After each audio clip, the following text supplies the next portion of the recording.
this? Oh. What the hell?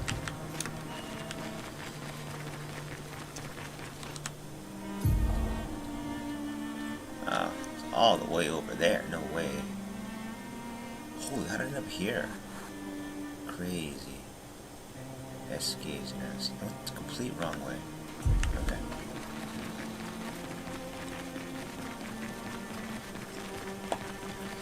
Yeah, I'm gonna go try.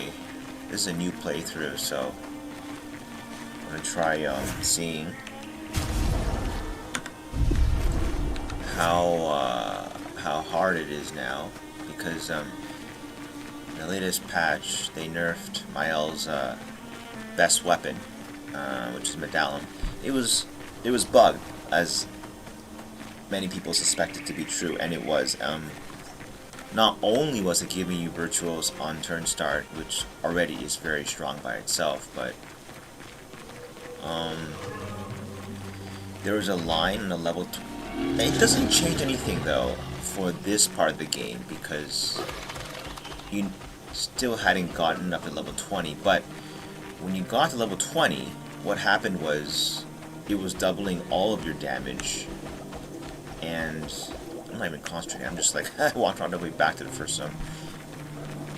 It says like it doubles your burn damage, but probably that was bugged, and the way it was coded, it was doing double damage for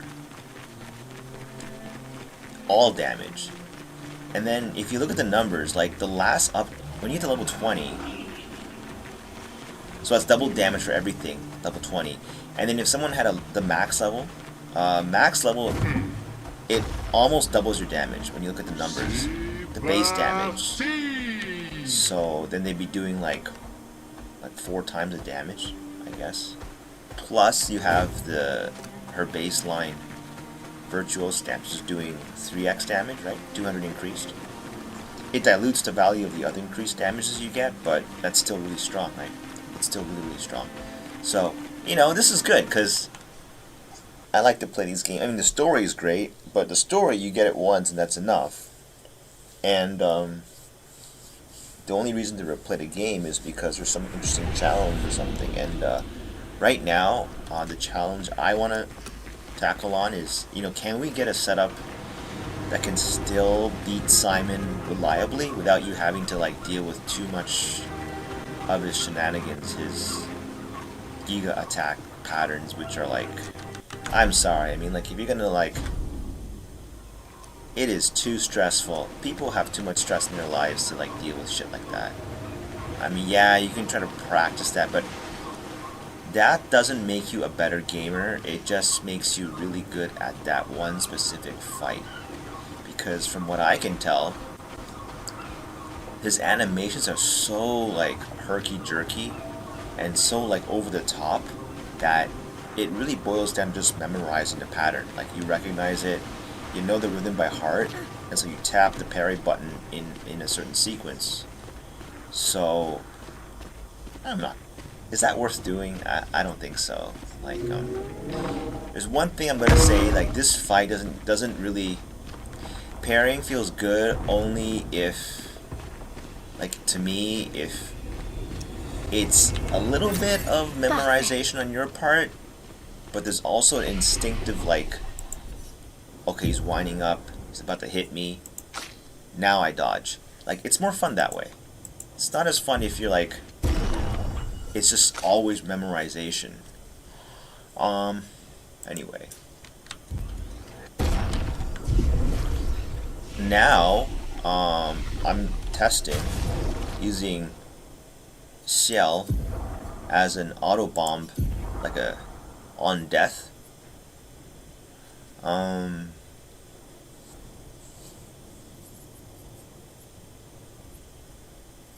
It's very good. Like the damage is pretty good. So what you do is, I think in Yellow Harvest, which is an optional area that's before Stone Cliffs, you can get the auto death and death bomb.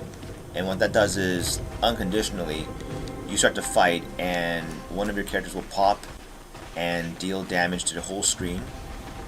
Now, I looked at Extra Life and it's like, yeah, what dictates that damage. And no one knows because this game is very opaque about some of its internal mechanisms on how it calculates damage. But I'm just going to go ahead and guess that it's some kind of function of your base attack damage, and because I've seen it crit and not crit. So what that tells me is, like, let's say you max crit on the character that dies. That's a big damage bonus, right? So you'd be incentivized to do that. It's not like, I don't even remember this, oh, I hate these puzzles. I mean, if I was younger, I'd like them more. I hate looking for stuff in real life. I hate looking for stuff in video games. The only reason why I do it, and I might even skip this one, I'm gonna check what it is, but it's because there's a reward tied behind it. Like, okay, there's 1 out of 3. Sorry, just has. What is this? Not what I think it is. Is that 2 of them? I thought this was like a shoot 3 things puzzle. I must be wrong. Okay, whatever. I don't remember this. This secret area. What's in here? What the hell? There's so many little hidden areas in this game. It's crazy. That's a target. No way.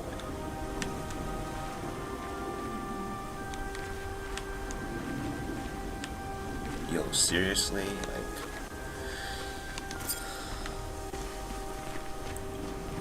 I'm gonna get a lot of comments about the game design in general, because I played a lot of games in my life, and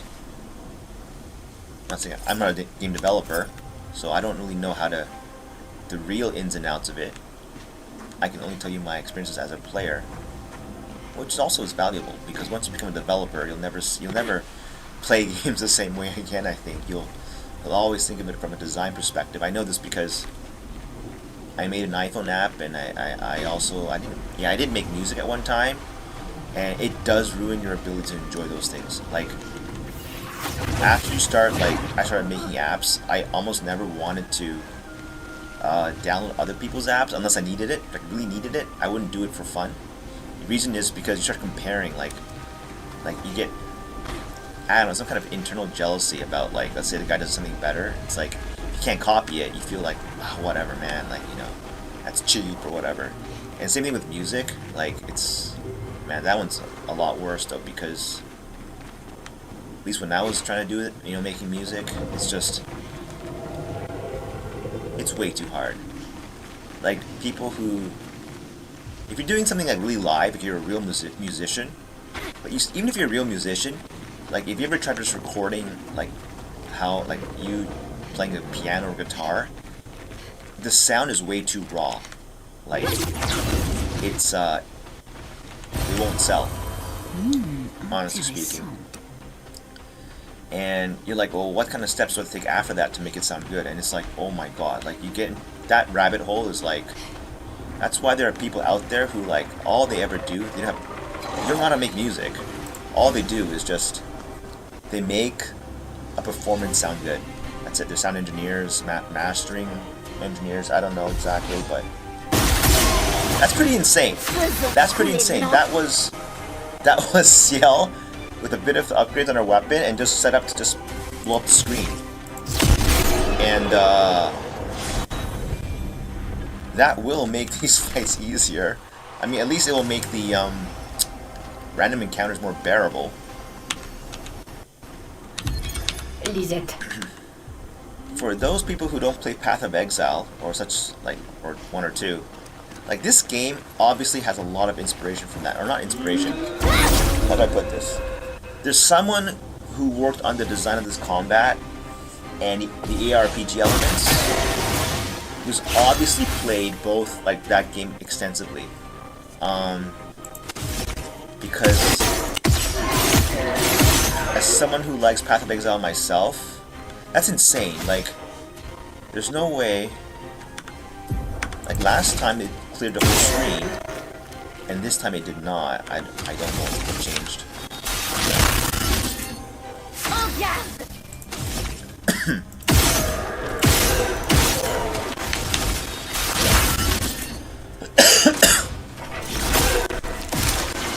this one is kind of not even worth pairing in that sense because you don't get the damage from the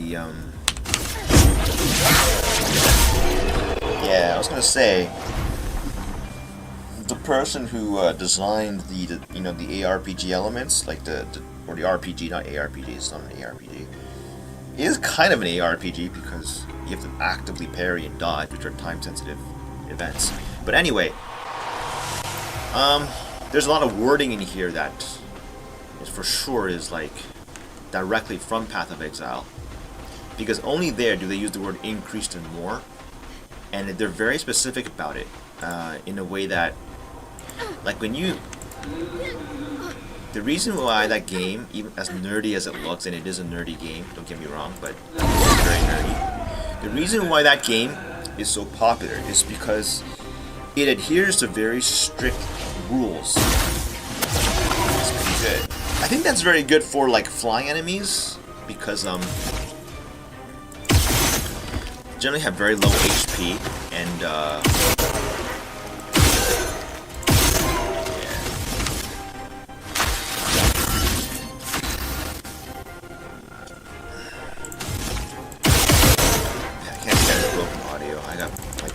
audio now. I don't know why this happens. This game does have some optimization problems for sure. Right, so about Path of Exile. First strike. Voilà. This is huge. This is you still need this for first strike. I have all these as luminas, right? General rule here is whenever you want to speed, critical rate. Yeah, this one's good. And first strike for sure. Yeah, after you do that, you gotta make sure you still have those abilities that you want on your luminas shots. So for example, like marking shots, right? This is an example of, okay, it is following a Path of Exile system, or an RPG system, but it doesn't match up to that level of detail or completeness, because it says here 20% chance to apply mark on free aim shot, but they don't tell you what the damage debuff is, and that's bad, because that means now we have to turn to websites and stuff to figure that out. And I looked it up on Extra Life, and this is a 50% increased damage taken by the enemy. And is that good or bad? That's big. So in general, I mean, playing these RPGs all the time, or ARPGs, the general rule is, okay, so you have, I never liked this explanation because it's like, it's too technical, but like damage buckets, I don't want to do that. What you do is, in order to get good damage, the way I'm going to say it is, if you want to see high numbers and big damage in any ARPG game, you gotta add a lot of numbers together and then have multiply. That's just the way it always is. There's no way around it. And at the end of the day, all these shenanigans they do with you, like debuffs, buffs, and all that, it's all a game of just stacking numbers. And if the numbers are high enough, you start to get one shots. So like you start to kill things, or like 2 shots or whatever. And so, as a general rule, the number one thing you focus on first is increased damage. And some people might like disregard that and say, no, you want more damage. Yeah, but more damage has to increase something. If the something doesn't even exist, more damage is worthless. Well, your increased damage is like more damage, it's just in a different category. So, that was not right. Wait, increased damage is actually a bucket of more damage, I guess you could say. 1 bucket. And usually you get generous numbers with that. More damage comes later along the line. What's a better way to explain this? I can't really figure this out. I guess the general idea is this. in any kind of damage formula with an ARPG, you have a base number, which is like your base attack value. This is usually the power of your weapon, which can be obviously changed through upgrades. And then you have the attack you're using, which is going to have an attack speed, the damage effectiveness, which is like how much of the base value of the weapon it's going to use. So like if it's 100%, it's just whatever it is. If it's 300%, it'll be 3 times that. And that's usually counterbalanced by attack speed. So if you have really slow attacks, but do a lot of your base weapon damage per hit, and then you got the other way around where it does a lot of small hits, right? So those two things combined together is your base like hit damage. And then you take the increased damage, which is the first bucket that you multiply by. And this can be usually like 400, 300%, right? And then at the last end of the chain, you have the just like the generic more multipliers, which are usually attached with a condition. Otherwise, it's just too brain dead to put it in. Like everyone will just put it in, right? And the more of those you can stack together in the chain, the more busted your numbers are. And the reason for that is like the reason why it's interesting is because a lot of the magic is in math. So like you know that old story where like I forgot what it was, like some guy tricked a king and he says, you know, you just give me 1 bag of rice today and 2 tomorrow, and then you know multiply 2, and then within like a month the king or the emperor owed him like 2 quadrillion like bags of rice. That's how like you know multiplicative scaling works. Once you stack enough of that, the numbers start to escalate into like ridiculous amounts. And because in a game, as you get harder and harder content, boss numbers don't increase like that. Boss numbers go up, yes, significantly, but never to that extent. So it's just a game of cat and mouse. The game developer is increasing the boss HP at a certain rate. Sometimes there's a huge spike in that jump, but it's not going to be like, it's not going to be building on itself, if you know what I'm trying to say. Like as you get more and more difficult content, if you look at a graph, the boss number HP just goes up linearly, but your damage is going to go up in an exponential kind of function, because the multiplicative part is what makes it that way. You just keep multiplying the previous number by a multiplier, and you keep doing that again and again. Your numbers go to the moon. So anyway, that was a long rant. I'm sorry, no one's watching, but this is for me actually. If I don't do this, I want to entertain myself. Sometimes these games, they're really boring because I don't have anyone to like around me that likes gaming the way I do. So I can't share like what I'm thinking when I'm playing a game. And I mean that's a lot of fun of it. It's just you have someone to share this kind of experience with. And of course, gaming is a very personal experience. So sometimes like you know people get combative about it. Like, they have their own ideas about things. Backseat gaming. Oh my god, I'm so guilty of this. You know, like when you don't stream, or you don't like ever try streaming, even to 0 people. Seriously, just stream to 0 people, you'll learn a lot. The last thing you want is some smartass who's played ahead of you and going, oh shit, you're doing everything wrong. Man, I'm doing like 3 trillion damage, you're only doing like 2 billion, what's wrong with you? Like, this is so cheesy because, like, duh. You know, like, it's like you went to university, you look at someone who's in like, I don't know, third elementary school, like 3rd grade math, and they're struggling, and they're like, what's your goddamn problem? Like, well, no shit, he's got a problem. I mean, like, you've been doing this for like longer than he has. So, duh, you know more, and duh, you know the answer to it. There's no surprise there. However, the struggle of getting through the game on your own, that's the whole point. If, you know, if it was a cakewalk for everybody, there's no game to play anymore. See, that's interesting. Why the hell? Did I hit a weak spot? Why the hell did I do so much damage? Anyway. What? That does between 100 and 1... Why is there a variance?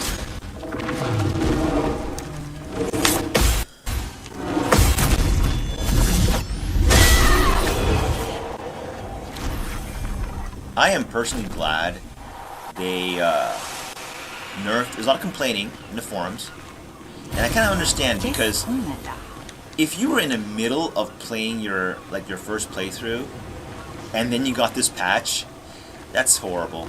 Like that's horrible. Like I was already finished with the game, so this patch is good for me because I do want a reason to play it all over again because it's a great game. This game has amazing visuals, story, music. The music, I'm gonna give it a knock because it's a bit too melodramatic at times, and I think it could have just turned down the intensity a bit. You know, the emotional intensity, because when it goes over the top too much, it stops working. Elle a détruit notre monde. But yeah, I wanted a reason to play this game again. And if you've overcome all the challenges, sont prêts à se tourner vers n'importe and it was quoi kind of pour easy, tenter d'expliquer like it's hard to get yourself to play it again. Et Like, quand on est face à well, quelque don't chose use those abilities then. Like, I J'imagine think qu'on that's est the prêt à tout dumbest thing laisser. ever to say. Like, you're playing a game. A game is, they give you a challenge, set of rules, break them. I think using cheap engines is really stupid. But developers are creating a world for you to, like a sandbox for you to play in. Like that's the whole idea, and they give you a story as well, which is great. And it's stupid to nerf yourself, like by telling people, "Oh, just don't use those abilities." Like you have a choice. That's really stupid. I don't understand this. Like, you know, like I'll give you an example. Like, you go to work, right? A lot of things you get from work that work sucks usually, right? A lot of shit you don't want to deal with. C'est un avantage. But you go there because you gotta pay the bills. You make money. It's a real reason to work. Like, you know, like you just. And one day there's a method. You get like a, I don't know. You win the lottery, or you get an easy way to make money that's like so brain dead. You don't have to go to work anymore. Are you still gonna work? Are you gonna nerf yourself like that? I mean, it depends, right? Like, Ce sera utile. the thing is do you want to deal with all that bullshit again?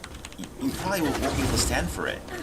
You'll also lose a lot of the benefits of going to work, but you understand my point. It's like, there's a natural human tendency to just, given the rules that have been laid out in front of you, what is the best outcome you can get out of it? And they call this min-maxing, which is another word to just express the same thing. On peut s'en servir. But this fundamental concept drives people. And if a game can create an environment where you use to the best of your ability, you try to get the most out of what's given to you, that's a huge part of the game and a draw of it. So it's the developer's job to make this a legitimate challenge, a good experience, right? I mean, you gotta understand, like, it's weird because you're going through the game struggling to get all these, like, numbers up and all that, and a developer, they're the gods here, right? They can just update the patch next day and invalidate your entire work. They just type in a few numbers, click, clack, boom, new version, patch out. All those hours you put in, completely wiped clean, okay? They can make Simon 2 trillion HP. You'll never kill him. Unless you parry for like, C'est un avantage. I don't know, one year in a row. It's dumb if they do that, and they should never do that. What I'm trying to say is, they are the gods, okay? We play in their playground. And in the playground, the rules are set. You don't break them. But neither should you, like, nerf yourself just because the rules are poorly set, you know what I mean? It's so shitty. I don't know, have you ever done that? You play with a kid, basketball, and you kind of hold back because they're a kid? Is that fun? Like, you'll do that for your own kids, yeah. But is it fun in general? No, it's not. Okay? Like, when people do that, it's like, you know, the girls watching and they're like smiling and that's because they know it sucks to do this. You're doing it for the kid, not for yourself, right? If you're doing it for yourself, you just kick his ass and get on your way, right? You're doing it for the greater good, okay? And doing things for the greater good is always hard. It means you're sacrificing your own enjoyment for something, Okay, so it's no doubt in my mind. It's always stupid. Not stupid is the wrong word. It's never fun to nerf yourself. The rules should be changed in a game if that's going to be the case. It means the game's way too easy, obviously. So, long rant again. Got a lot to say about gaming.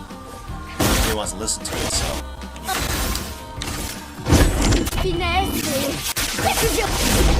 Well, at least early game, because nothing was nerfed here. It's still just as whatever through the regular campaign.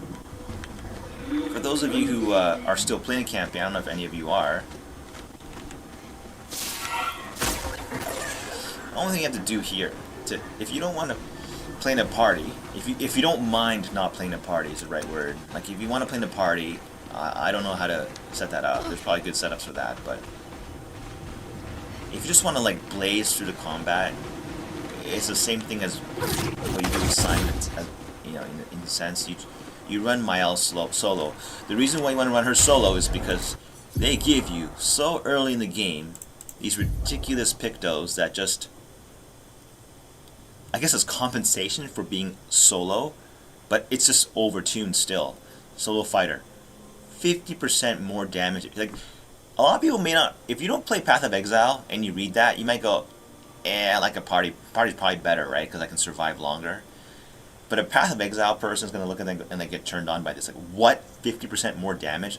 Is there more of this? Yeah, there's more. There's like, where is it? Like, there's, first of all, Last Stand critical, 100% crit. Well, that's again 50% more damage. I think in this game, critical damage is capped at 50% more. So these two things alone, 1.5 times 1.5, right? 2.25 times damage.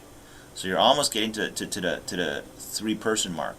But there's more, right? There's do not have it? Accelerating Last Stand. You go faster. Empowering Last Stand. This one probably gets it close to 3 times the almost 3x damage. But no, is this a 1.25 multiplier? I think it is. It could be increased. I'm not quite sure. In any case, she's hovering around 2.5 to 3 times damage already, but only if you run her solo. So already she's matching up statistically, numbers wise, having 3 people and having 1, right? But what makes Mael special for this is that I think she's the only character that has no ramp. What does that mean? It means that every character has this little gimmick, right? I think with Gustav is just his ability, his ramp is baked into an ability. I forgot what it's called. Like it's some thunder ability that just it ramps up as you do parries and do damage. For Loon, I think you got to stack those elemental thingies. I don't know what they're called again. And oh my god, Shell is like way too complicated. It's like moon, sun. It's just, I don't know. That's way too much nerd for me. I couldn't stand it. I was like, I'm not playing this character. Mael keeps it simple, and that's why people like her. And there's no ramp. She has the stances. Like, the thing is, they should word this in like, I mean, they shouldn't do that because part of the fun is just decoding it. The decoding of the language is part of the fun. You should read this as virtual stance is giga damage. That's what it is. It's giga damage. They call it virtuose. It's not virtuose. It's like world breaker mode. It's like destroy shit mode. With no downside. Right? And 200% increased damage. That is enormous, right? And her thing is the stances. And like offensive switch, like offensive stance is almost useless in comparison to virtual stance because it's only 50% increased, and you have a downside of taking more damage. Like, okay, Like, that would only make sense if virtual stance is so hard to get into. Like, it takes you 10 turns to get into it. But no. No, you can go into virtual stance just by having this weapon. And that's it. You just need this weapon. At first turn, she's doing 200% increased damage. That's insane. That's why we use her for the solo play, because, you don't want to spend a long time taking hits, parrying, taking hits. Oh my god, I'm low on HP. Heal. By the time you do all that, and time is a huge factor here, of course. You don't want these battles to drag on for too long. It's annoying. By the time you do all that stuff in the party, Mayal has moved on to the 5th fight already. Okay, like, that's why she gets played a lot. Like, and when you play a lot of Path of Exile, like, this kind of stuff becomes more and more evident. Like, it's kind of, you're not quite sure at the beginning, you're like new to this kind of thing, and like, the more you play it, the more these kind of things become apparent to you. Everyone's looking for damage per second over time, not total damage. Total damage, you can do other stuff too, right? It's just, can you do it in a fast frame of time? So anyway, I mean, it sounds obvious, but like, it's not that obvious. Like, sometimes, So anyway. Yeah, one thing about this game is, if you're ever lost, I think they put in lanterns like this, kind of hint at you, okay, this is where your next thing is. Because I think they really wanted to get away from, like, meta directions, like, things that don't belong in the game world, that are, like, on your screen guiding you. Like that compass there. Well, the compass could be almost like an item in a game that's thematically relevant. They've tried to minimize it, I think, like that kind of thing, right? Because they want it to be very cinematic. They want you to be immersed. And things like auto directions, like a little blue line from my character telling me exactly where to go, that's immersion breaking. Kind of. I mean, there's an argument to be made both ways. I don't really care for that argument. It's just, it's their game. They decide that. So, whatever. And I think it's okay. Just be aware of the lamps. See, this whole zone, all these, but the lamps are telling you your next destination. The boss is that way. I think. Could be wrong.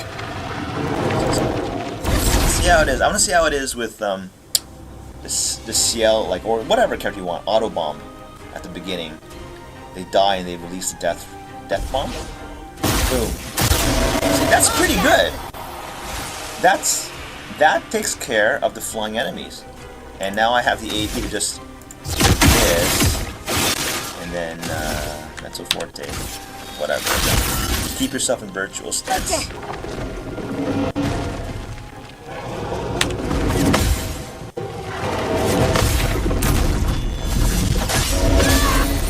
Still does Giga damage, doesn't it?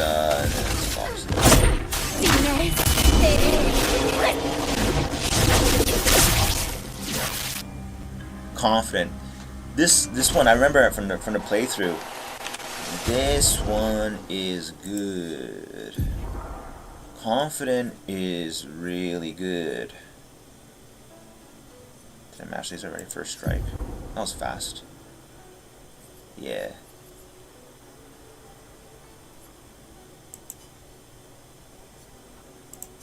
Okay. For sure I want. Oh, is that 10? Yeesh. Crap. I think they're all expensive, right? 10. Yeah, okay, here we go. The numbers are here. 10, 20, 50. These are all like high value talents. I think first right not that important. I think I learned it and it's not that important to have right now. So confidence is really good. Like, so again, with again, you play ARPGs enough, you know when you have damage reduction, it's significant. Like the numbers do matter, like just knowing the rough numbers. So usually like at 5-10% DR is like, is that really, do you notice that? I don't know. But when you get to the zones of like 25 to 50% DR, Yeah, that's noticeable. Like you start to feel like, man, the enemy's not killing me anymore. I can make a lot of mistakes and it's okay. You get to like 80, 90 DR, it gets ridiculous. Like DR is one of those stats where like the higher you go, it's deceptively strong. Like, you know, as an example, and people always use it as a really funny example. You basically, what with DR, the game you play in your head is you math it out to how much more HP are you getting. And it's not really easy. Like it's just math. It's just games in your head, right? With math. The easiest case is take the extremes. 0% DR, you have 100 HP, 0% DR. That's 100% life. You have 50% DR, that's 200 life. You've essentially doubled your life. And let's say you had like 100% DR. It's stupid, right? You're invincible. You multiplied your HP by infinity, so it's kind of like a divide thing, isn't it, right? What about 99 DR? Well, that's multiplying your HP by a massive amount, isn't it, right? So it's something like 1 minus the DR, and you multiply it, right? In this case, it would be times 100. So 100 times 100, you'd have like... As I'm talking, I'm not even sure like what I'm doing here. Oh, there you go. I cornered him. You have 10,000 HP. So from 100 HP to 10,000 HP, I don't know... 99% DR though, right? You have a fight with like baseline. Let's say in this case, the game was like let's say these numbers usually have like 1,000 HP or so most of the game. If you have 99% DR, that's like 100,000 life. Like even Simon won't be killing you at that point. Well, maybe he would. I don't know. I don't know what his numbers are. Anyway, Petanque, this guy. One of those, if you don't kill him in X turns, you lose. So they put this guy in as a silly DPS race. So this gimmick is, if you cannot eliminate that guy and do damage to Petanque, you lose. That's not good.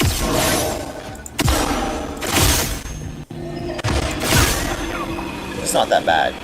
They made his HP pretty low, but that's all I can do, so... Metso 4.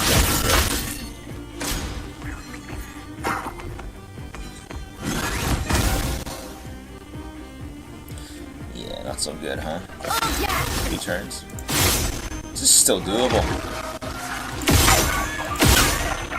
Very doable. The trick here is, don't blow your load. Make sure you stay in virtual stance. Because when you have 200%, here it is, 200% damage dealt on the right side of the screen. This means shooting randomly with random shots probably does more damage than if you got out of virtual stance and used those big hitting abilities for 6 AP.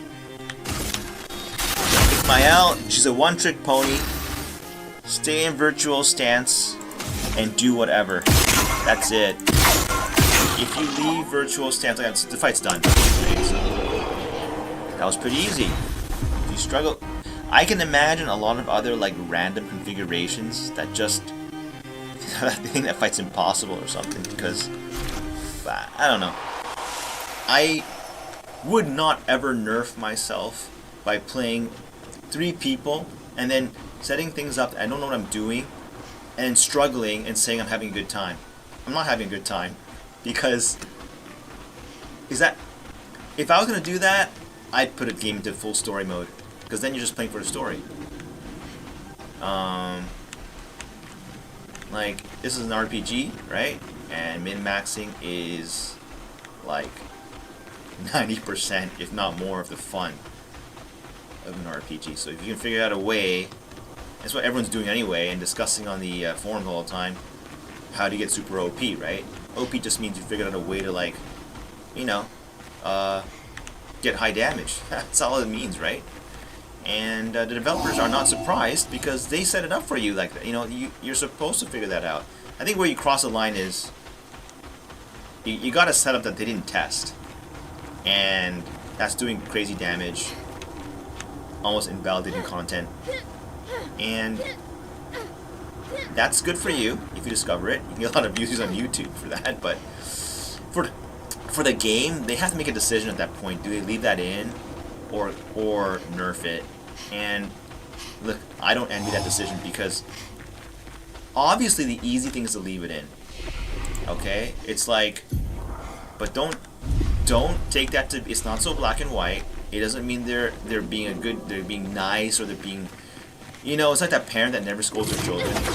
Are they doing their children a favor, or are they just setting them up for failure later? Because they don't want to take that, I don't want to deal with, you know, their sad faces now, and they're happy if I don't scold them. So, you know, it must be good not to scold them. No, that's wrong. You should scold them and have them not like you for a day instead of having them like you, which is good for you, not them, really. And later in life, they're going to be scolded anyway by strangers, okay? Because they're behaving the wrong way. So, in the same vein, just because they don't nerf something and leave it in, it does not mean they're doing you a service, even though it might seem that way. Okay, you may complain, and I understand, especially if you're going through the game, midway through the game, and this happens to you, because it's like the rules of the game just changed. Like in an NBA, like all of a sudden they move the 3-pointer line in the middle of a season. Like that's not good, because everyone's in the middle of the game. Now you do that off season, and then you let people adjust. Different story, right? It sucks, but people will have to adapt. Everyone must adapt in the same. It's the rules of the game. They have changed, but you weren't playing when they did that, and you have time to adapt. And adapting to it, one could even say, is part of the game. If you cannot adapt, well, then you just suck, right? More than the other guy. But mid-game is a bit weird. Like, you know, then that means people have to now... they have to include, adapt to any possible rule change mid-season. That's a bit too much. That's not a fun game anymore, because now it's too random, it's too chaotic. You know, like, you know, at that point, what, like anything flies, right? Like they can do anything they want. They can make, like, you know, posting up illegal. Like that would be like ridiculous. Like, you just invalidate certain types of players, right? That would be stupid.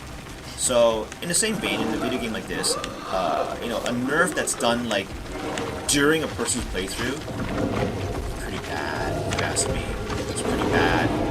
And oh my god, you know, here, okay, I just remember I said, where are the lanterns? Because I don't know. Drop down, drop. Oh, there they are. I said, okay. I'm on the roll. Too distracted talking. So anyway, yeah. Is that right? Just go up here. Yeah, okay. Oh, that was not. Never mind. I will say though, having the auto attack feels good.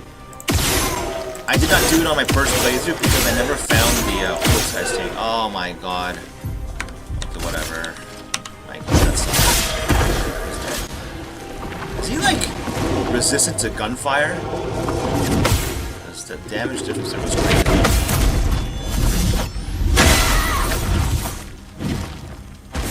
Holy crap, okay.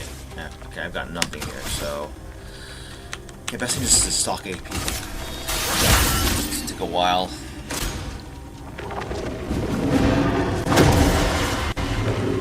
Email's just way too strong. Like, she also has this, like, okay, as the shields stack up and you fall into despair, she has this ability, breaking rules, really, you know, you can get it really early. Just deletes the shields.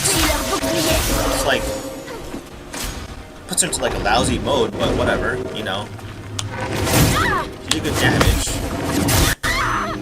And the reason why I take no, like almost no damage, two reasons. One is a new confident pick. Turn the volume here. It's too loud. Okay.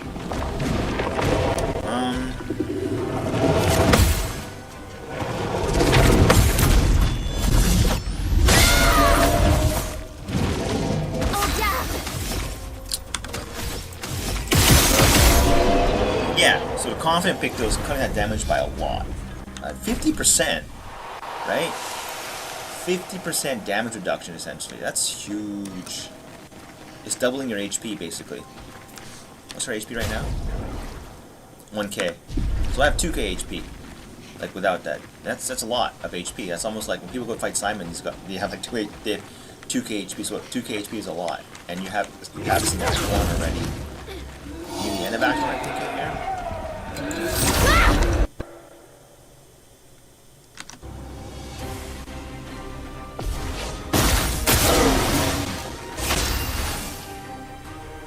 $6k on one and...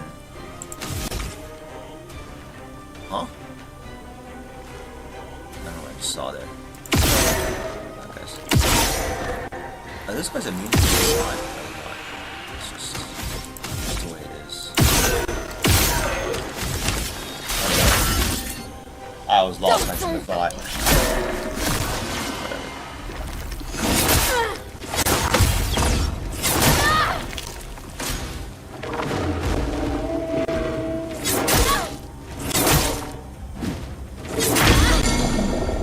Holy shit, I should have dodged. I just didn't care there. Okay. Damage so... That's actually not that bad! Alright, not that important to stay in virtual stance. Isn't jump always you jump too? Oh man, never mind. That's... On détruit leur bouclier. On détruit la bouclier. Mistaken. French for I'm gonna destroy the shields. Okay. Great.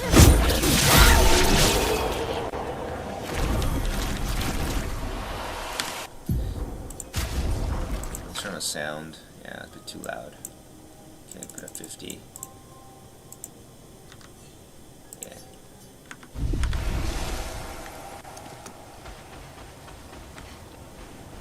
Okay, so... C'est un What? avantage. Right, here we go. Right, the other reason why they're doing no damage is because I put this on story mode, I think. Where's the settings? Yeah. Before people go, oh my god, easy mode.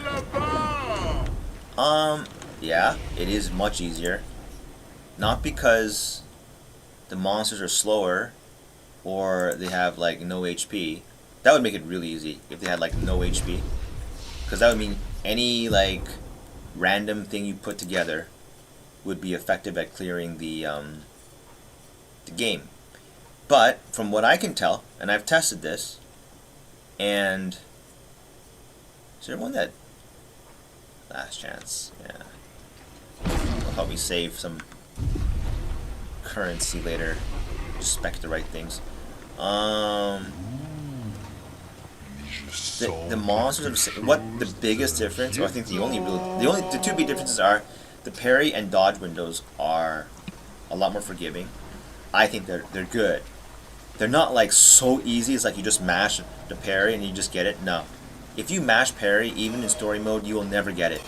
The delay after missing is so long that you will never get even dodges, which have a lot shorter of the recovery window. You still won't get random dodges if you mash spacebar. You just won't. You probably get hit for like more than 80% of the attack. You still have to look at the screen and time it somewhat correctly. So it's great in terms of balancing. It's just with like normal mode, it feels like for parrying, you have to nail it. Like you kind of have a. I think it's like there's probably some kind of thing with the human reaction system or whatever, where like there's a limit to it, of course, right? Like because it can be measured in the microseconds, right? And with normal mode, there's certainly a lot more of the. You just have to outright memorize the presses, or you ain't getting it. And in story mode, it allows for a little bit more, but not a lot more, reactive parrying. Like you kind of look at the guy, like, okay, now, and you'll get it. That to me is just more fun. You know what I mean? Like, and for the people like, lol, you're playing on easy mode. it's really weird. Like, you're playing a game where the only objective is to have fun. And if you want to play on super easy mode or like cheat, and that makes you have fun, it's fine. If you're like, I'm just lazily parrying. Okay, I missed most of it. It's not just brain completely off and you parry everything. That's not my experience. You still have to look at what's going on. But you don't have to be so pressured. Like, you know, you don't have to like... Oh, it's whatever. I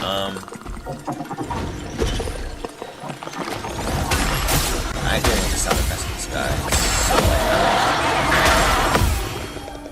like... See there, I was just kind of like... kind of focusing. And I still got the parry, right? So, it's better.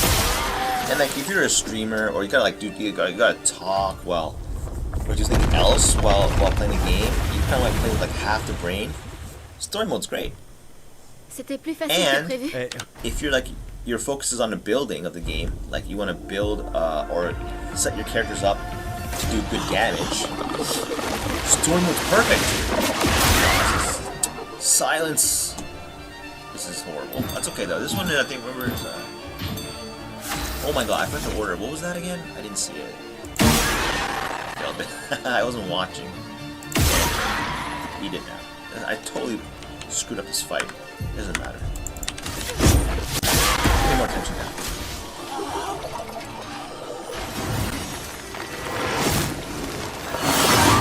Missed. Okay, that's it. Okay. Yes, normally to get the virtuos mode you need spark first.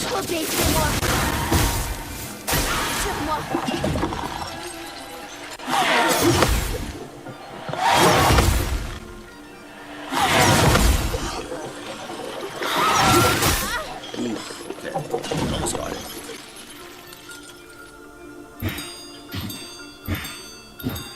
Okay, that was up, right, left, down.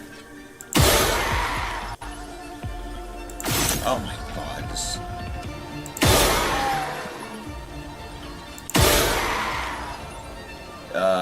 what? Wasn't there like a last lamp that I have to hit? I don't see a last lamp anymore. What the frick? Okay, it doesn't matter. I'll just eat his big attack.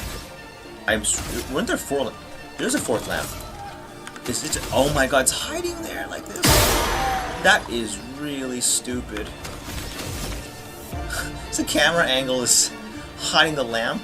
Oh my god. I'm sorry, that's bad as that. You cannot excuse that. I would sell it by having it glow. Like, I don't know. Right? So even if your LOS is cut to the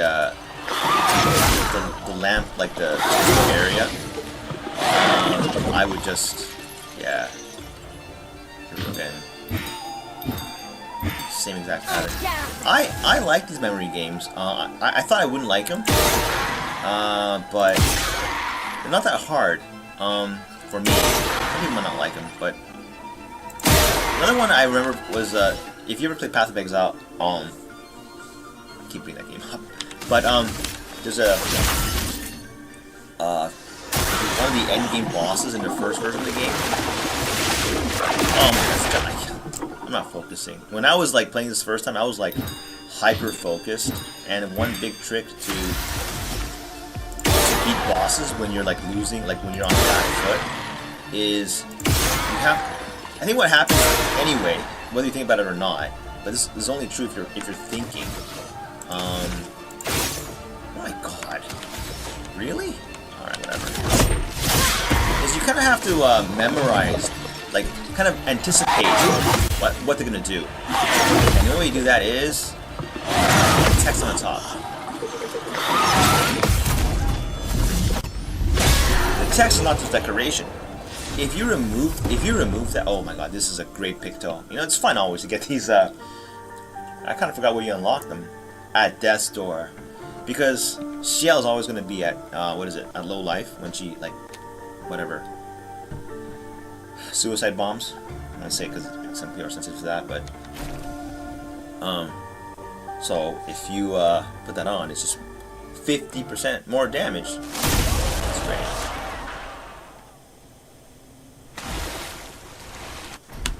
Big move, play to know. Big event happens here. Game of Thrones, that start moment, but I'm skipping it. I've seen it before. Yeah, it doesn't matter what you do here. On ne vous a rien fait. Rien. On devrait être This dans le même actor, camp. this guy, Renoir, I'm gonna put this out there. This Laissez-la guy is partir. really important for the, at least, of course, it's important for the story. But having these encounters where like he's like grinning at you like that, and you cannot, whatever damage you do is not affecting him. This is a key recipe, and they do this in Elden Ring and Souls-like as well, to basically honeypot you into playing the game, like to invest you into playing. Because what is this doing? It's making you feel impotent, like you're just not good enough. You just don't have the firepower. You just don't have the numbers. You don't have the strength. And what does that do to guys usually? It turns them on. It's like, oh no, fuck no, I'm going to like beat the shit out of you next time we meet. It's important to impart that feeling, because if you remove these encounters, and I've seen this too in games where you just become too strong too quick, you're like, yeah, I don't feel like playing the game anymore, because there may be a story left to say, but and it depends on your curiosity for that, but a huge motivating factor for Il se passe just that quelque chose drive là-haut. for player power Estier, is amène-nous gone. là-haut. You need the big bad guy who's just too strong and he's laughing in your face because you just can't beat him, you can't touch him. You need this to motivate you. In other words, right? This encounter, the white hair, and you add mystery to it too. Oh my god, the mystery too, right? Because we don't even know who he is at this point in the game, right? And then to further the motivation, spoiler alert, if you don't, you know what's gonna happen.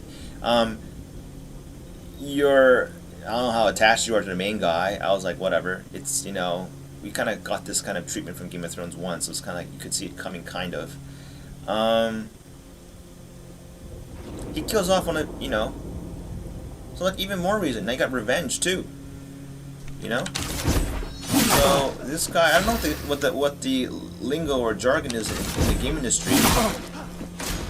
He is the reason why you pursue that player power. You want to kick his ass one day. Easy. Except it becomes kind of anticlimactic because you kind of beat him a few times and just comes back to life anyways. It's like, okay. Now it's kind of like, whatever. By the way, there's a lot of artistic effort done into that. That kind of, that when you beat it, just bam, it just freezes. And like, boom, here's the victory screen. It's so sudden. And I love it.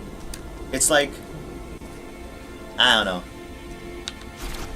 Things like this usually don't come by accident. They're like, maybe they do. They probably had it and they're like, whoa, that's pretty cool. But it comes from people who like actually play the game and like they feel like you could never explain to a committee, yo, I tell you what, man, if we just freeze like the entire screen right after the player beats the enemies and just bam, victory screen, fast, it'll be so good. No committee's gonna nod to that. You're crazy. Why? No, I can't explain why, but you just saw it, you felt it, you feel it, right? The only way to know that's good for you and everyone who plays the game is to do it like that, try it, see how you feel about it, and like, you have a bunch of people who are not committees, okay, who are not like, is this gonna make us more money? Is this game gonna make, is this change gonna make us, are the microtransactions gonna go up in like, no. These are people who play games, like games, experience games, and they tweak this, and they think, this is pretty cool, I like it, I love the way that feels, and they keep it because of that. And there's no one above their heads going, why are you guys wasting this time on this when you could, like, you know, tweak the microtransaction store and how it's presented to players so we can maximize like ROI. Like, you got people barking up your ass like that all day long, you can't make a good game. You can't, because things like that are very delicate. Like, you have to be in a bit of a private state of mind as with all art, if you ask me, you can't be like, your mind can't be flooded with noise from like the general public opinion. There's no way you're coming up with brilliance. You will come up with generically okay ideas, but you tell me as a gamer, do you like to play games with generically good ideas? Because I don't. I think they're lame. I think you also think they're lame. And unfortunately, if you have a committee of generically well-rounded, likable people who are just, they're the ones running the whole show, you will get a generically good game. Like, you know, I don't know what to tell you. Like, there's no magic behind it. You know. So I think like a big reason why this game is so damn good is because it was made by people who are very talented, no doubt. But the people running the shop, like the people who are calling the shots, they're gamers. I don't know what to tell you. They have to be gamers. I'd be very surprised if you had money makers at the top calling the big shots on the game. I'd be really surprised. Blown away, actually.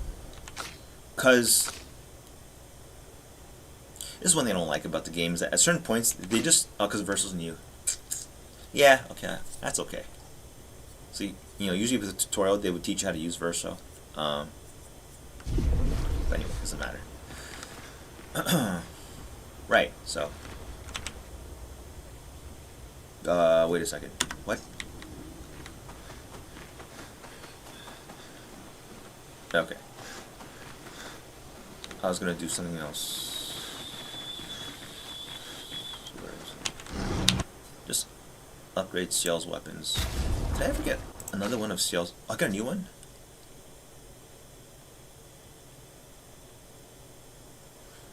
Like when you read, like, I don't know anything about Ciel. I don't know anything about her because I never played her. I try to figure. I'm like, what is going on with this? I'm sure I can learn it. It's just, see, why bother when she exists, right? When Mael exists. But look at this. Sun skills always apply 10 foretell, but all damage taken is doubled. Look, all damage doubled is horrible. That's a downside. But when you read that, it's like, well, that must mean the upside must be real damn good. Having never played her and not knowing what foretell really does. No clue. But I'm actually just looking for like just something like Mael's like virtual stance. She starts with like doing like 10 times damage, but I don't think that exists.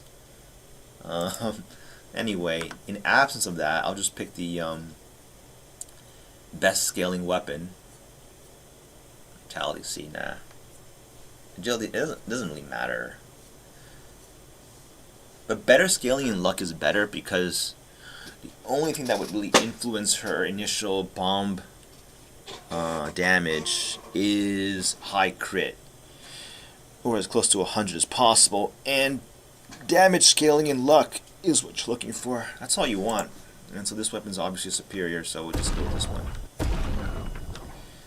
Chat, is it at max level already? Wonderful. So with Ciel, okay.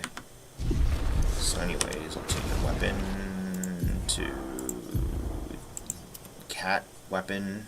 As shot is cat in French. And I have a chance to pump some numbers. Raise her luck. Regarding crit in this game, it's not as interesting because, oh wait, where's the flag? Yeah, because you can't scale crit damage. So crit in other games, you have the percentage to do a multiple of your damage, and then you have the multiplier damage that you can scale too. So if crit does, let's say, 2 times damage, you can add stuff to your character that makes it do 4 times, 5 times damage. Then you have shenanigans between them, like you can rebalance them in some way if you don't like the balance of them. But in this game, it looks like crit is just completely capped at 50% more damage, which is not a lot, actually. Like, usually in most games it's double damage, but I guess because it's so easy to get 100% crit in this game, I mean, compared to other games, make it pretty hard. I guess it makes sense to have it capped at 50% more. So right now, what, 56? Okay, 40, just 46% crit. Should I redo it? I'd redo it. I'll redo it. I'll redo it. What if you just stack it all in there? 67, yeah. Pretty good. I know that goes up if you put the right pictos on her. Except, right, she'll never learn these because she always dies. She'll never learn anything. So, is this crit though? I'm guessing it's crit. Yeah, it is crit. You see this? The game has already, like, what I'm doing here, the guy who made the game, he's like, yeah, you're doing it right. That's what I was doing. I didn't put a death's door. I should have done that already. So yeah, anyway. Like, look, the one thing you want on auto death and for an auto death build is crit rate, and they've given you that. If it was something else, that sucks, because what you have to do then, you have to learn auto death and death bomb, and then equip pictos that have high crit. Extra steps, you know. It's like, yeah, okay, I'll do it if it really matters. But they don't do that. They give you the convenience by default, which I appreciate. And yeah, look at that, 78% crit, level 20. That's good enough. I mean, like, you know, 100 is ideal, but you know, a little bit of RNG never hurt anybody. And when you get to like 80, 90, it's good enough. It's like, you know, now you're just looking at the, oh damn, I'm rarely unlucky is kind of the feeling, right? It's not about getting lucky anymore. It's like you're just rarely unlucky is what it is, right? So like when you have a crit rate, it's supposed to be like, oh, I got lucky, I got the 2 times damage. This is more like, ah, shit, I didn't get the crit this time. You know, it moves to like, it shifts complete to the other side. You get 100% crit. Well, you know, people always aim for that in video games, and I do too, because it's so obvious to do that. But it's boring right after, because the crit is guaranteed. So, did you guys ever experience the funny thing where the gamblers, is it in the village? Oh, so hilarious. I mean, this game has got some, it's making me smile just thinking about it. That this huge, massive area before the like in the Gestalt village, the gestural village, right, where you meet Golgra for the first time, and then in this area in the back, there's like this huge gambling, like, looks like you can go in and like play like some slot game, like mini games, but there's nothing. Just a guy asking you, "Are you a gambler? Yes, no." And it's funny because he asks you, like, if you do like, I think it was like 100% more damage 50% of the time, do you do more damage in the long run? And if whatever you answer, he's like, "What are you, a statistics nerd?" And it's hilarious because he's poking fun at people, you know, like people who like take build making too seriously, and then you have to answer the right way, which is, it doesn't matter. And then he's like in agreement, like, yeah, exactly, because it just makes things more fun. And it was like, it's funny because it even changed my perspective too on 100% crit. Like, you know, like, it is more fun when you're not there yet. You know, you want to get there, no denying it. But I won't deny that it's also, the game was more fun when you weren't at 100% crit. Because you sometimes didn't crit. And the unexpected events are what make, you know, a game fun, right? It's so boring to have 100% crit because it essentially now becomes a generic damage multiplier. And when it becomes a generic damage multiplier, those are the most boring because it's just, you're just playing a game of keeping up with the Jonases or whatever. Or Jonas, I don't even know how to say it because I never heard it in real life. It's just, you know, cat and mouse. Developers rank, like, cranking up the HP bars. You crank up your damage numbers. Like, it's just whatever. Anyway, it also defeats the whole core concept of crit, which is you do the extra damage sometimes, right? It's a lot easier on the coding side if they didn't implement crit at all, it was a binary condition, you do or don't do the extra damage, you know, mathematically they have to do a probability check. It's easy too, it's just, I don't know. Anyway, go to sleep. Leave, right. So anyway, that was just hilarious, right? What are you, a statistics nerd? Funny as hell, man. And then, and this final, like, you know, like, eureka, like, I don't know, like, revelation moment is, dude, it's more fun if you, it's just more fun that way. I don't know. What other games do you know poke fun at stuff like this in the game? Like, that's brilliant. This is stuff like that, along with the great graphics and everything else, are what make this game like you just remember this game. It's just a standout game. It's not just this or that. It's a lot of things combined. And so that's how I know the game must have people like who have played ARPGs extensively, like Path of Exile for sure, because that is the king of ARPGs. Okay, like that is, Diablo 2 is the granddaddy, of course, and I grew up with Diablo 2.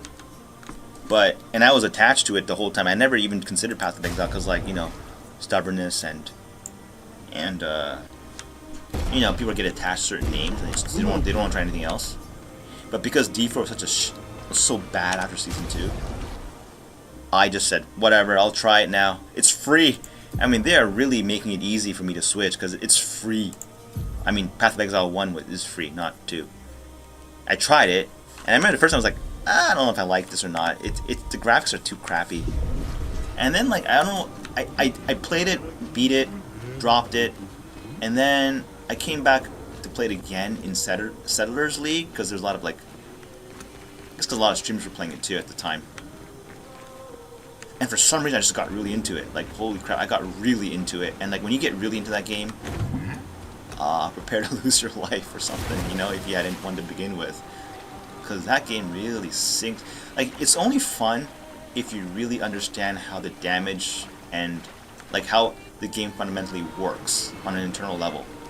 If you're just copying a build and just like, you know, I click these buttons because some guy told me to click these buttons, and then I'm killing stuff because, yeah, I'm supposed to now because the guy told me I would, it's not as fun.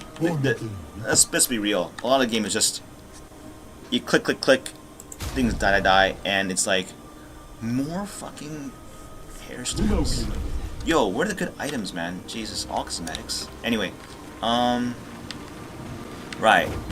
And the thing is Path of Exile, there's games like that, along with a game like a Minecraft, for example, they work well because they have longevity. As their success will be long term. Reason why is because the game has a fundamental truth inside of it. I can't explain it. It sounds like corny when I say it, but it's true. Like, I guess in essence they're a bit of a, I don't want to say, not open world is not the right word. Sandbox, that's the word. And it's a simulation. And what a simulation, the appeal of a simulation is really good. It's because they do not dictate the final rules. They don't work top down, saying, okay, this is what we want you as a gamer to do, and you're gonna do it, okay? And if you don't do what we do, we're gonna put a wall there, or just have the monster take no life damage, or whatever. We're gonna put like all these exceptions, okay? You can't do this, can't do that, but please do this because I wanted you to do this.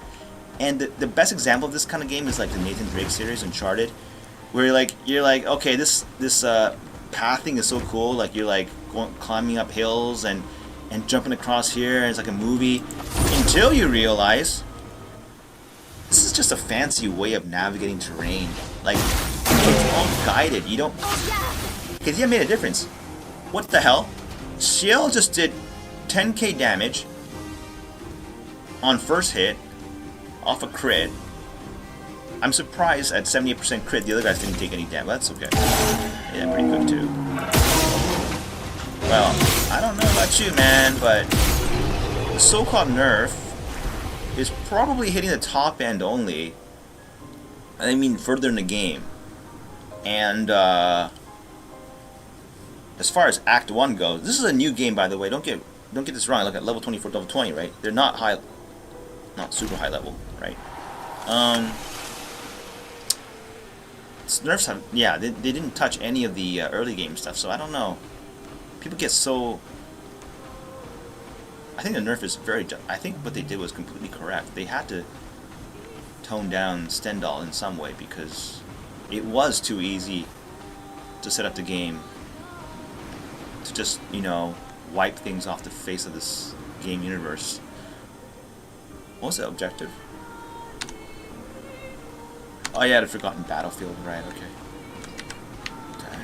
Which is like, this map is like, harkens back to the old gamer, you know, the old gaming days where like, you had no navigation systems, you just had to play and figure it out. But boy, don't we ever get used to convenience. Oh right, you have to break corals as an ability. What the? Where is the Forgotten Battlefield? Yeah, it's marked on a map. Ugh, okay, yeah. Oh boy. Who'd have thought you still need your, you know, north, south, east, west compass skills to navigate this game. Anyway. One thing I had on my first playthrough, I was really surprised. I got a resplendent chroma here, like in this zone, and that jacks up your weapon damage by a ton. Tout le monde va bien? But it's been a policy of mine in recent years with games that you don't grind if you don't have to. Like, I used to do that all the time because you go in super prepared, but man, that's wasting time. Like, if you're gonna do that and keep the difficulty at medium, is there a different, like, I don't know, just crank it down to normal, like the easy, right, or something. In this game you can't do that because the HP stays the same, so. Anyway, don't grind if you don't have to. Anyway. So yeah, that's where they introduced the grading system. Is it? Yeah.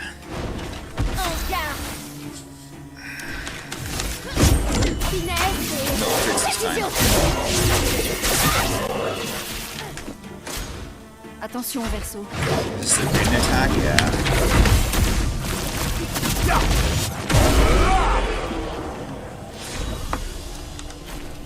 Y a d'autres trucs qu'on devrait savoir? Trick, which means trick. Right. Thanks for the auto include that I never asked for, but okay. Une chose à la fois. Une chose à la fois. One choice? Oh, shows this thing. One thing at a time. Right. A great trick to learn languages, right, is to just do shadowing. I know a bit of French already, so it's pretty fun because I forgot most of it. So playing this game helped me remember a lot of my French, although it's pretty useless because I have no one who speaks French around me to talk to. But sometimes I chat with French people in Path of Exile, and they speak a good English because they have to. So I don't know how they feel about me, like just pushing like my. In the old days, they appreciated it. I don't know, now they might have changed. Un seul névron les a presque They don't bother. We got your English a lot better than you got our French. Je n'ai aperçu qu'une seule et unique fois Whatever. il y a de nombreuses années. Alors, I think French is a very pretty language, but it is way too complicated. It has too many. Language is sacred that we don't. Oh, not to the Chinese though. They alter their stupid candies. That was crazy when they did that. But anyway, yeah, it's sacred. You usually don't change it, right? Because it's got heritage. It's got reasons for the way it was. And the one thing I can't say about French is they had to divide every noun into masculine and feminine, which in this like everything is sexist day and age. I'm surprised like there's not much outcry about it. From what that's amazing. That auto bomb thing is just insane. I mean, if you want a cakewalk through the campaign, I cannot see how you don't get that. And I got that in a yellow harvest area. It was by accident. Like I actually just whatever. I ran into it on this playthrough, and wow, lucky I guess, or I don't know, because That auto bomb at the beginning, boom. It's convenient. There's no doubt in my mind, there is no reason why you'd ever run Mile completely solo when you can get that tech before the end of Act 1. Like, that's insane. That's insane.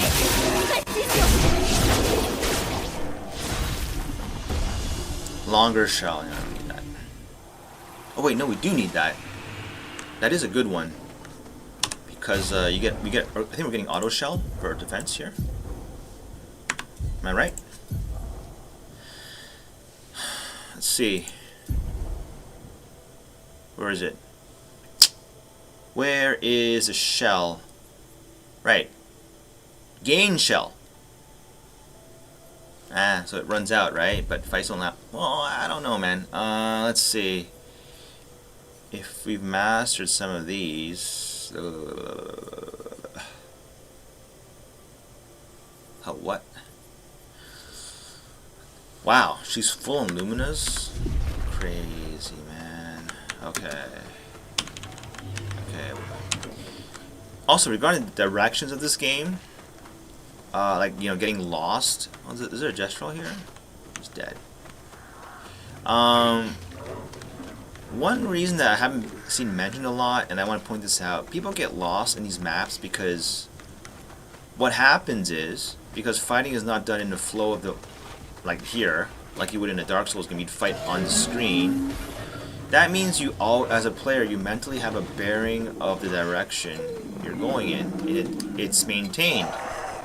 But if you're taken to a different screen and now you're focusing on different things, then you come back to the screen, you're like, wait, which way was I going again? And then like that like jump back and forth between a navigation game and a battle game, and they're not on the same screen.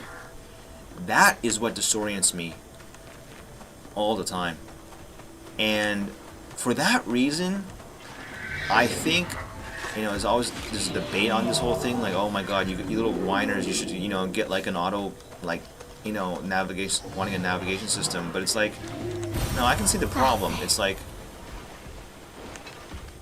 in any game, going to dead ends, and then like going, huh, where do I go next?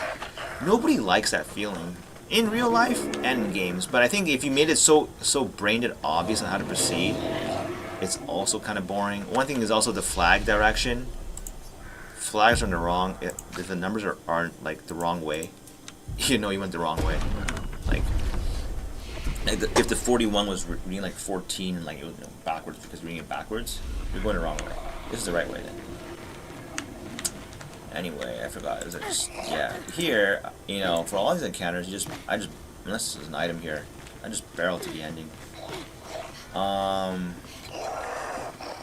Not good to do the first time you play though. But generally, like after you know what's in an area, it's like, yeah, I just like, what's the point of random encounters? I think the way the game is structured is any random encounter you have, the first two are going to give you the items. Doesn't matter who they are. Just fight any random 2 mobs, and you'll get the items. It's not specific mobs. That'd be so annoying, because then you have to. And then people who get items and don't get items are just RNG. Right? That's not good. So they had a good design decision there, where they, I think they award the items just based on the first few mobs you kill in that zone. So you're rewarded for fighting a few of the mobs, but you don't have to keep doing it. I hate these puzzles, my god, I just... If there weren't rewards tied behind it, I would not ever do this kind of stuff, right? That's a measuring stick for, like, is something actually fun? Or are you doing just because there's a reward tied behind it? Like, if there's like a challenge, let's say there's a challenge, right? With like a shitty reward, and it's just this for like 20 rounds, and it escalates, so at the last one you gotta find like 20 of those little small balls. Hell no. Hell, even if there's a good reward behind that, I debate it. I'm like, oh, is that done? Okay. Oh, génial. For a chroma elixir?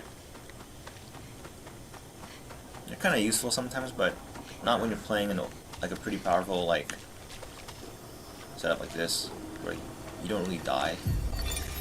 Expédition Well, like you don't care if you 57. die. If you die, whatever. Just go again. Yeah. I remember I found this in the first one. It was a good item here. I remember. You burned it, right? Oh, this is so tempting every time. It's like, yeah, I'll fight you. The real challenge is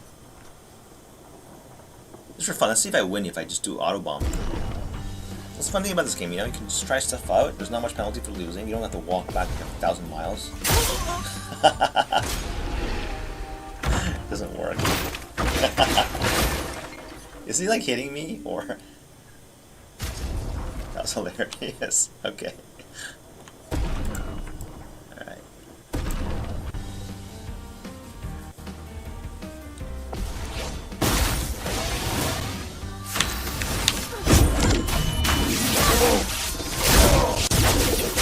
Still a one shot.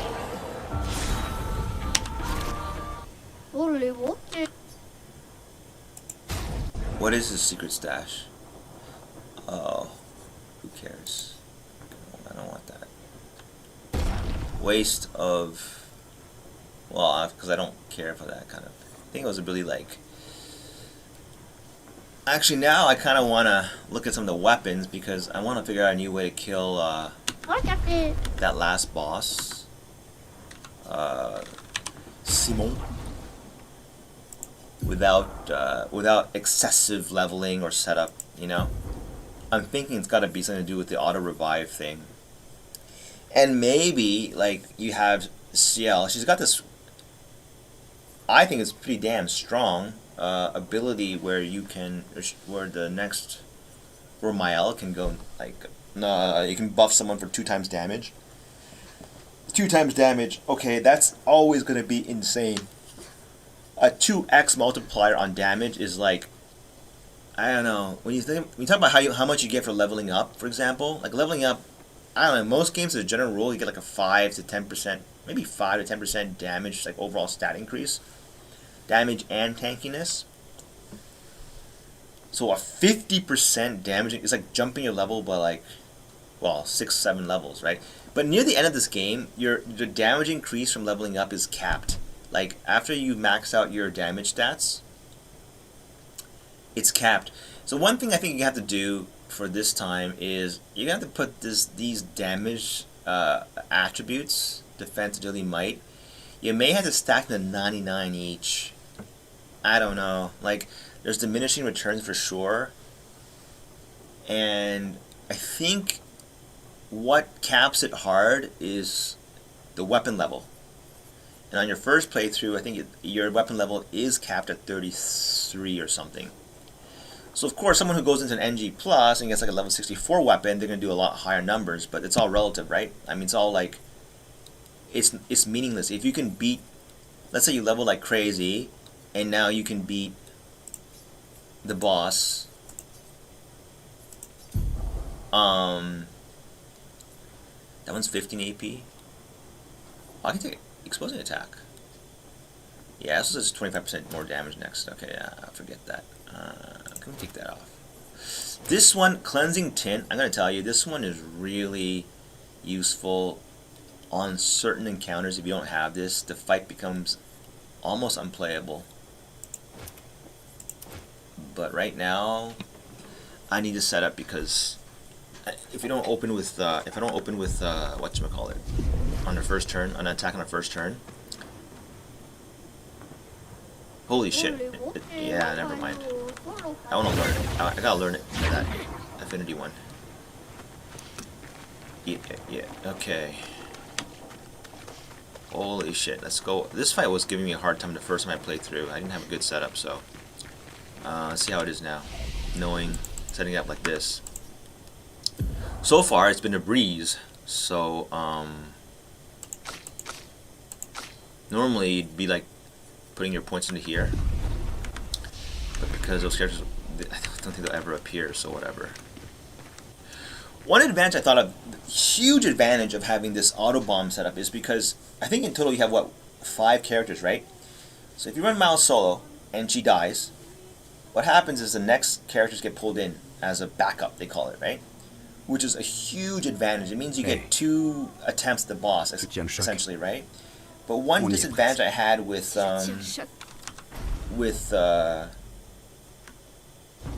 running her completely solo is because there's 4 members left after Milo goes down. It's complete random who you get as the next 3. But this one, you can control that. You pick the weakest party member, so to speak, and you will. Wow, this guy's almost dead already. Well, start parrying. Okay. Well, that's menacing. Oh god. Okay. Threw me off there.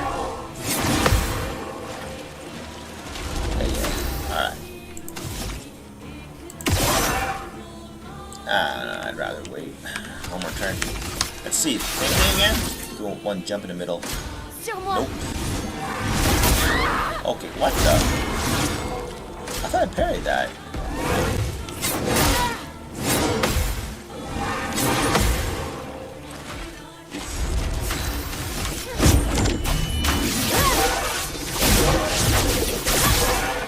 Oh, he's not dead. Oh man. First time I beat him here, I was like, yeah, okay, good, fight's over. And then no, comes back with 2 swords. Whatever, man. Yeah, swiftly, so.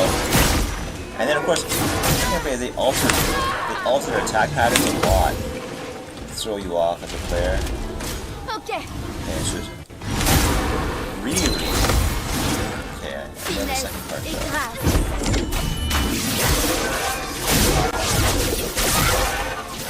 Still okay. Still like 3rd. Oh man, I just missed 1. I missed 1 parry. I missed 2 big things. 14 damage. Okay, that should do like 28, okay? Because I'm playing, I don't know what the DR is for story. It can't be more than half damage though. And that did nothing to me, right? A lot of it's because of the Picto where you take, what was it, 50% less damage, and you get auto shell. I don't know if auto shell's still on. Maybe not, right? I don't know. Anyway, oh, it's gone now. So damage taken. Inverted, right? Very dangerous, but not so dangerous because I never heal.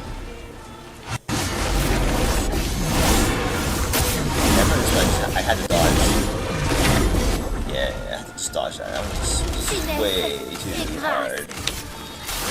Although I think I put the AP on getting hit. Yeah, getting hit's actually better. Like, look, if I know I can tank it, to be honest, like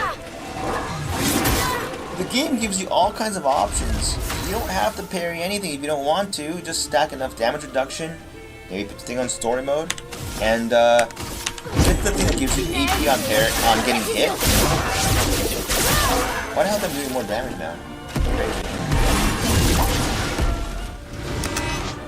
Cutscene? The roleplay cutscene. Yeah, just stack enough damage reduction and AP on getting hit. And just, like, I don't know, stretch, take a break when the guy's attacking, stack up your AP, and you can play like a turn-based game. Like, you know, you don't have to. Just, there's certain things though, like you do have to dodge. Sometimes. It's okay. This guy went down without much thinking, and I don't know, did they like buff? Is this the right word now? Buff story mode where like everything is super easy? I'll find out. Let's put it back to regular mode, because I didn't read all the patch notes. Should have. But sometimes a bit of mystery makes it more fun. We'll see what it's like on expedition mode, because that was a little bit too easy for my liking. I don't want to be like suffering over fights. I know some people love that I never say it right, masochist? I think that's right, masochist stuff. I don't. I like some masochism, but generally speaking, if there's a way to like lighten that load by, for example, grinding an item, oh man, here we are again with the same old, where do I go? And then the guy who's backseating it because he's not having to like control the game and not just like kind of relax and watching things go on. He's like, you idiot, it's over there, man. Like, you know, it's an ego thing, right? I think it's if you backseat and the guy doesn't like it, it's because it's an indicator of their personality type. They are proud, egotistical, and it's not a bad thing though. Like, people are just born that way or like it that way. And unless you want to keep pissing them off, you better stop backseat gaming, because do you like people who just continually piss you off? Even though, you know, they're telling you to stop, and it's like, you should stop. The thing is, people don't understand why. It's because you come off as wanting like to be like the superior dude in a room, just because you know like some like really it's not really that big of a deal, right? You can just go on Google and find it these days. So the information you carry is of extremely low value. Like, what I mean by that, why is it low value? Because you can find it quickly if you want to. It's not a big deal, and who cares, right? Like, the fun, the reason why the guy is struggling and his way to overcome it, that's where the game is. And you're just trying to ruin the whole damn thing for the other person. You might think you're trying to help. You're offering your superior intellect or knowledge, you know, to someone who's streaming. Like, oh my god, I'm not a streamer and I know how to figure this out. I'm so cool. Holy shit, maybe I do need help here. Because, like, what? You come up to a bridge and nothing? You just fall down here? Oh, okay. Jesus Christ, I didn't see that.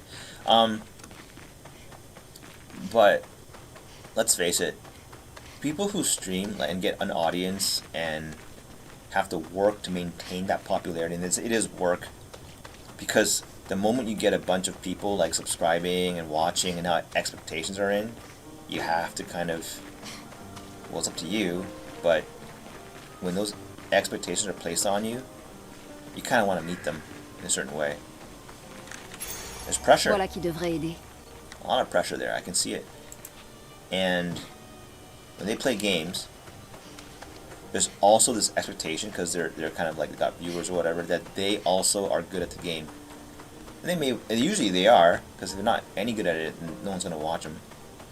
Unless they're just really funny about it.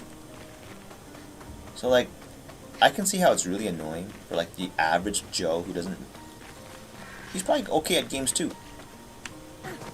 And he knows, because he's further along in the game than a streamer is.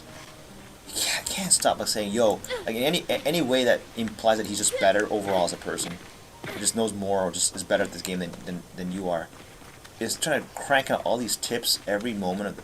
Yeah, that's annoying.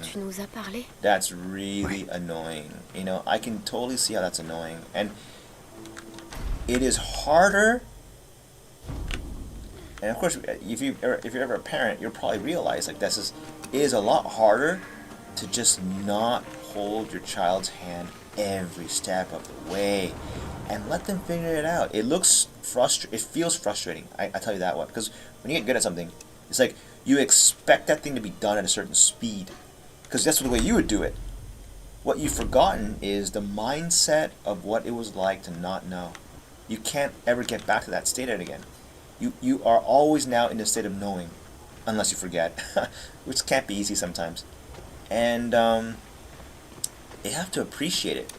That state of not knowing and figuring it out and experiencing the joy of figuring it out, that's a huge part of games, right? And, like, yeah, it is dumb to play a game from start to finish, following a guide the whole way. And people do that these days, and I get it. You just want to, like, blow through the damn thing. And maybe if, like, no time whatsoever, like, you just are so strapped for time, and you have to finish the game for some whatever godforsaken reason. You just have to finish it. Then yeah, and follow a guide then. And at that point, it's like you just play the game just to, like, complete, just to relieve stress. And and just you know. But like, you know, if you have any amount of time, you should just play the game, which means you try to figure stuff out. You know what I mean? Like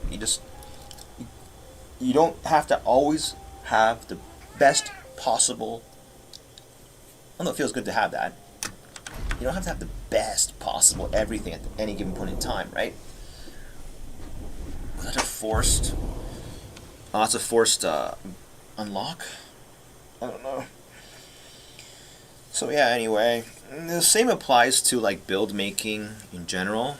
Although this one I can kind of understand because, my god, like some of these systems are sometimes too complicated.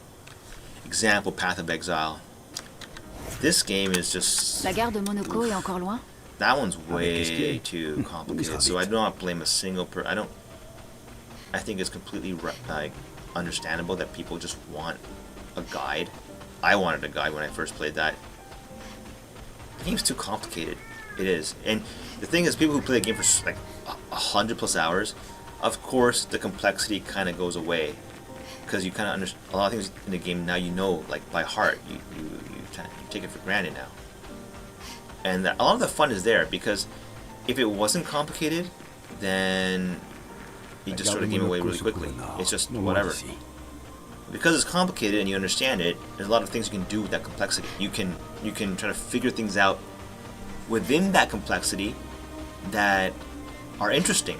And without the complexity to begin with, though, there would be nothing to figure out. Like, as an example, this game is quite a ways down in terms of the complexity of the combat. And it's not to disregard the game in that manner. It shouldn't be. If this game had a Path of Exile style, like, complex combat system, it's going way too far. It's like the little graph here. The power graph here, I think wasn't it popular in the Japanese back in like 20 years ago? Anyway, it's about balance, right? This game has allocated far more points towards its story, character development. They've obviously paid really good actors to act out the scenes, because there's too much emotion in the eyes and facial expressions for it not to. I do not believe in a single moment. I haven't looked into it. I'm sure there's paid actors who are doing those scenes and they motion capture them and everything. It's too real. It's too human. These expressions they put out, right? Loon's always in like this pensive, like, what next kind of mode. Wasn't like Sorceress something like that in Elden Ring? Always thinking, scheming, or whatever. Those are the small details that make a game really good, make it alive, you know? Give it that human touch. We really, you know, it's always good to have that in the game, I think. But anyway, yeah, this game should never ever have Path of Exile out. You know, it gets close to it. Not close, but it's like a half version of it. It's perfect for that. This kind of but they just have to work out the balancing a little better. And hopefully, the $10 nerf is the right step. I don't think it solves everything, because even with the $10 nerf, it may not be sufficient. The fact remains that Mael just has way too easy access to big damage without ramp compared to the other characters. I wish the other characters had something similar. Of course, it would be boring if everyone was just a different version of Mael. So, but ramp versus no ramp, I'm sure they can come up with a way of having no ramp damage, but on a different kind of condition. I don't know. I don't make games, so I couldn't tell you. But like, you could make the argument that don't the other characters just have 4 different versions of ramping? Maybe there's something with that. The most underused character, Monkoko, this guy, who nobody really likes because he has no face. He's not attractive in any way. All the characters are attractive, right? All of them. They're either pretty in some way and good looking, right? It's all your you know, who's your type? Inutile de you're vouloir a lui parler à pedophile mon or no, avec it's a un bad petit joke. combat relaxant. I'm saying you like Mais like young attention, teenage girls, or you like le combat est assez. the serious thinker, you like the what looks like to me like the extroverted what is shield exactly? Finesse. Look at that. Max damage explosion. I gotta say, it's a bit comical watching them pop off like that at the beginning. Okay,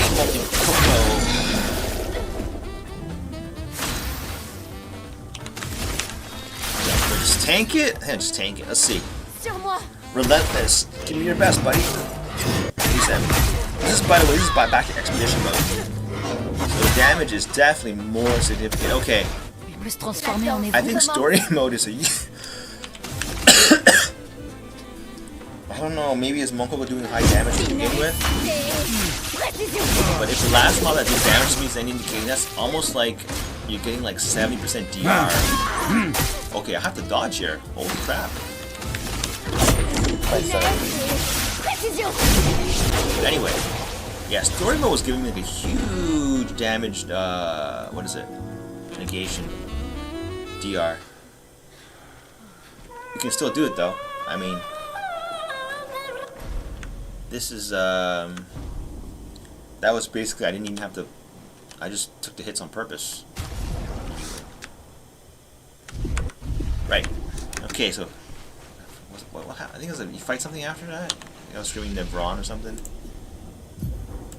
So, you know, when you get, oh god, that was not that easy, now you want to put the points into something, because you just get scared. This is obvious, just crank crit to the max. Anyway, let's go. Anyway.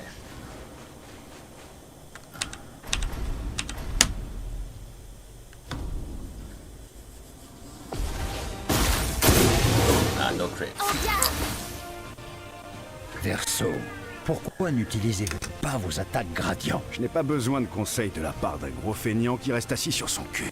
Tu ne leur as pas appris, c'est ça, espèce de tir au flanc. Très bien. Je vais généreusement leur transmettre mon immense sagesse. Great attack, right. Yeah, that's not that bad here, because you can go right to virtual stance.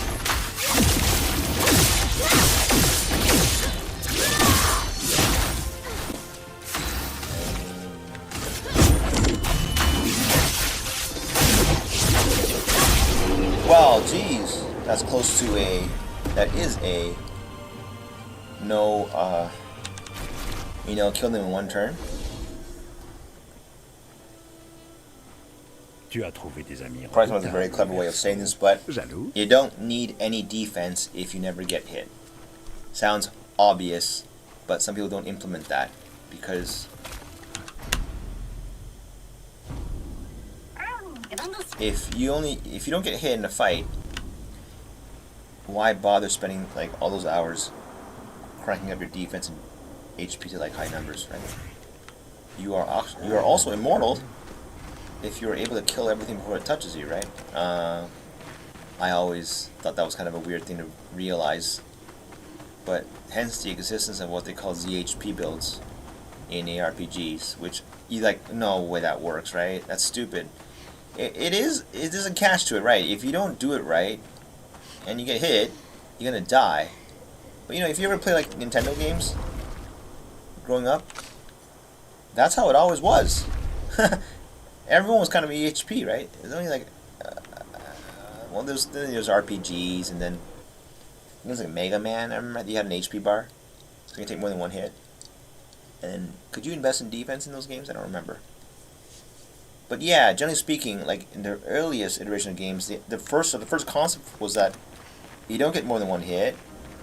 A Mario would give you a buffer for a mushroom, right? Think of that way. But it was like, you know, 2 hits before death, right? 1 hit before death, 3 hits before death. It's like a low number, not 80 hits before death or like 50, right? And I think when you measure defense, that's the one you have to measure usually, is how many hits before death. And like, if that is too extremely lopsided in one way, like you have 2k HP and the boss is already doing 8k HP per hit and he's doing it 5 times in a row, it may be a better choice just abandon defense as an option. Like, you may focus on just, okay, so what are my options now? Just blowing that guy up before he gets to do that attack. Or are there options for like reviving automatically, like so that you can just swing at air for like 10 times after and I just auto revive anyway? It's equivalent defense anyway, right? In a weird way, like the boss is doing like 40k damage in one combo, and instead of stacking your HP to 40k to try to tank that, what if you had like an auto revive mechanic where like you auto revive once, right? That's equivalent to having 40k HP and tanking the whole thing. But you can only do that once, right? If you only get to revive once. So, you know, there's things like that you can consider, right? Like tanking that would be a really... You'd have to spend a lot of time to get that done. Anyway, I think I have to go. I have to stop the playthrough here. And I'll continue next time. Maybe later today. I don't know. A little tired. Certainly the Nerf did not hit the early game at all, and through this playthrough I just found it really, you know, it's fun to do this auto bomb setup. Oh, I should put this one in too, eh? Revert Infinity. It'll do even more damage. The idea behind your auto bomb character is that they do all the damage they can do. You disregard all of the downsides of having that damage. Do I not get that? Where's the oh, I must have... I saw something that wasn't even there. The inverted one hasn't been learned yet, right? Okay. I'll do it next time. Alright.